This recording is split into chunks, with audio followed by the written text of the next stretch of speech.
زلزلہ آتا ہے تو سب سے زیادہ پیسے وہ دیتے ہیں، جب یہاں سیلاب آتا ہے وہ کنٹریبیوٹ کرتے ہیں. تو یہ الیکشن کمیشن تقریباً یہ کہہ رہا ہے کہ اوورسیز پاکستانی جب آپ کو پیسے دیں گے تو یہ ہو جائے گا فورن فنڈنگ. میں اس سے ایک اور سوال پوچھتا ہوں کہ کیا آپ کو پتہ بھی ہے کہ فنڈ ریزنگ ہوتی کیسے پولیٹیکل؟ کیا آپ نے تحقیقات کی اس پہ؟ انہوں نے کہا جو ایل ایل سی بنی ہوئی ہے ہماری امریکہ میں، اس نے کہا کہ یہ کوئی فورن کمپنی ہے.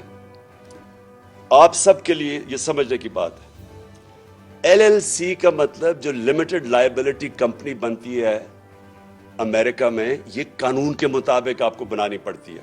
اگر آپ امریکہ میں پیسے اکٹھے کریں تو آپ کو لیگل اینٹی بنانی پڑتی ہے کہ ہمارے اکٹھے کیسز سنیں.